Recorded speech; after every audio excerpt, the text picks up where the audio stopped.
Mis hermanos, Dios les bendiga, les habla Teo Hernández. Hoy día, mis hermanos, voy a compartirles la historia de San Juan Capistrano, religioso predicador del año 1456. Este es uno de los predicadores más famosos que ha tenido la Iglesia Católica. Nació en un pueblecito llamado Capistrano, en la región montañosa de Italia, en 1386.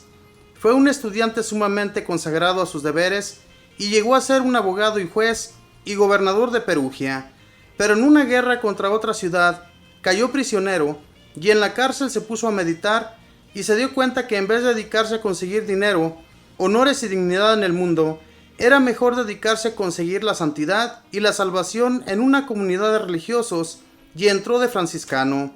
Como era muy vanidoso y le gustaba mucho aparecer, dispuso vencer su orgullo, recorriendo la ciudad cabalgando en un pobre burro, pero montado al revés, mirando hacia atrás, y con un sombrero de papel en el cual había escrito en grandes letras: «Soy un miserable pecador».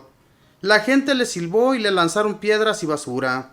Así llegó hasta el convento de los franciscanos a pedir que lo recibieran de religioso. El padre maestro de novicios dispuso ponerle pruebas muy duras para ver si en verdad este hombre de 30 años era capaz de ser religioso humilde y sacrificado. Lo humillaba sin compasión y le colocaba a hacer los oficios más agotadores y humildes, pero Juan, en vez de disgustarse, le conservó una profunda gratitud por toda su vida, pues le supo formar un verdadero carácter y lo preparó para enfrentarse valientemente a las dificultades de la vida. Él recordaba muy bien aquellas palabras de Jesús: «Si el grano de trigo no cae en tierra y muere, se queda sin producir fruto, pero si muere, produce mucho fruto». Juan 12:24. A los 33 años fue ordenado sacerdote y luego, durante 40 años, recorrió toda Europa, predicando con enormes éxitos espirituales.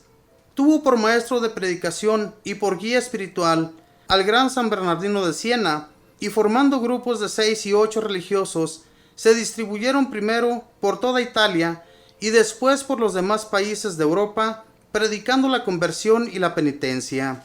Juan tenía que predicar en los campos y en las plazas, porque el gentío tan enorme no cabía en las iglesias. Su presencia de predicador era impresionante: flaco, pálido, penitente, con voz sonora y penetrante, un semblante luminoso y unos ojos brillantes que parecían traspasar el alma, conmovía a los más indiferentes.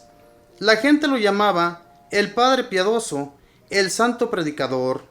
Vibraba en la predicación de las verdades eternas.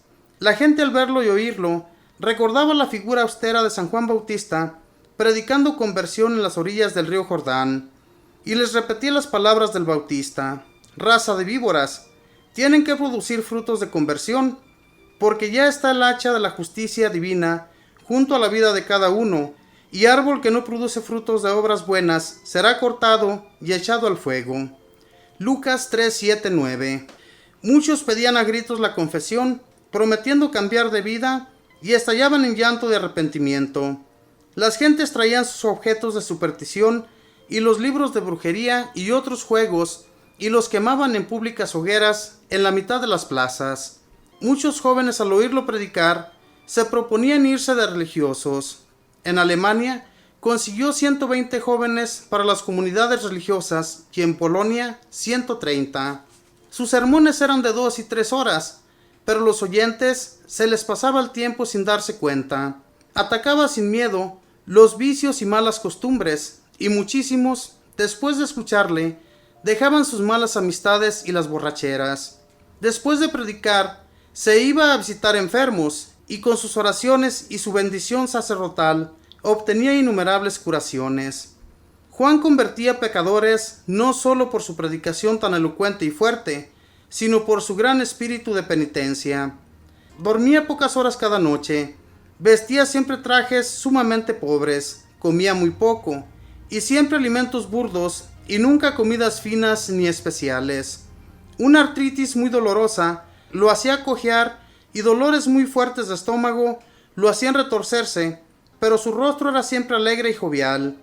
En su cuerpo era débil, pero en su espíritu un gigante. Después de muerto, reunieron los apuntes de los estudios que hizo para preparar sus sermones y suman 17 gruesos volúmenes. La comunidad franciscana lo eligió por 2 veces como vicario general y aprovechó este altísimo cargo para tratar de reformar la vida religiosa de los franciscanos, llegando a conseguir que en toda Europa esta orden religiosa llegara a un gran fervor. Muchos se le oponían a sus ideas de reforma y de volver más fervorosos a los religiosos, y lo que más lo hacía sufrir era que la oposición venía de sus mismos colegas en el apostolado. Se cumplía en él lo que dice el Salmo: aquel que comía conmigo el pan en la misma mesa se ha declarado en contra de mí.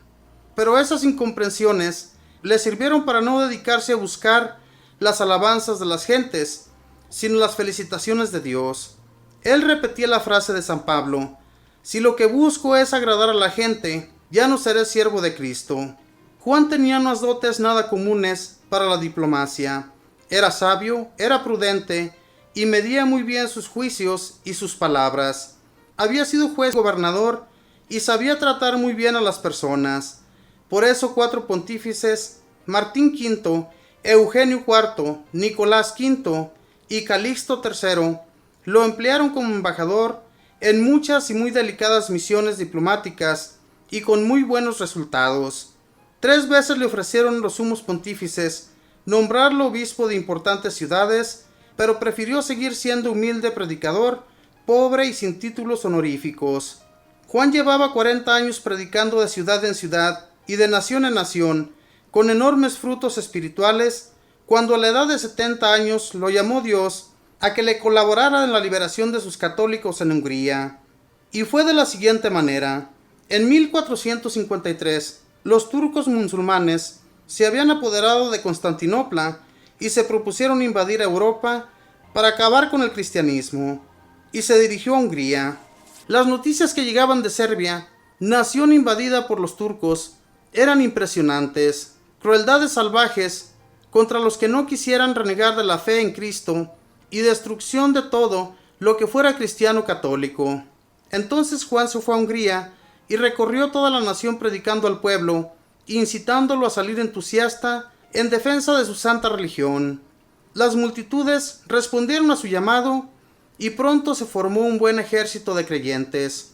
Los musulmanes llegaron cerca de Belgrado con 200 cañones, una gran flota de barcos de guerra por el río Danubio y 50,000 terribles jenizaros de a caballo, armados hasta los dientes.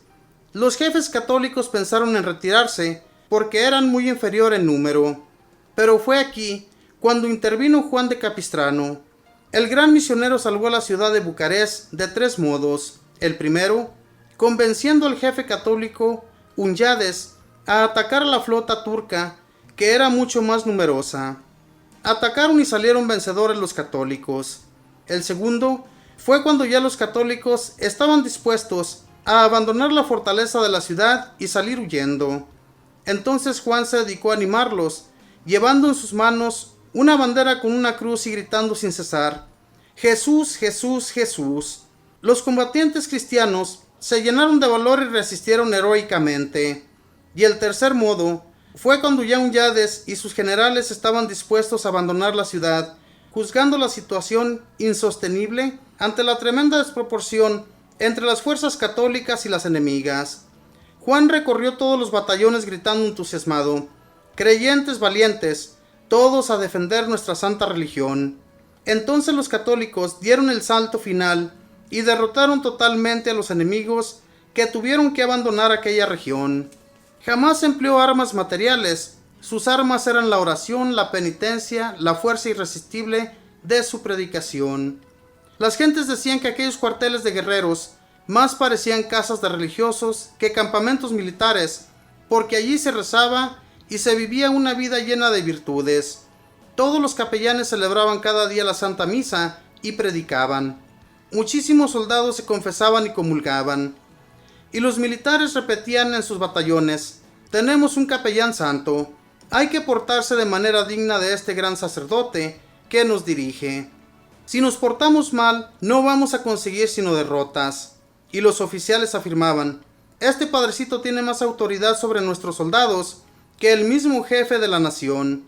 Mientras los católicos luchaban con las armas en Hungría, el sumo pontífice hacía rezar en todo el mundo el Ángelus o 3 Aves Marías diarias por los guerreros católicos, y la Santísima Virgen consiguió de su hijo una gran victoria.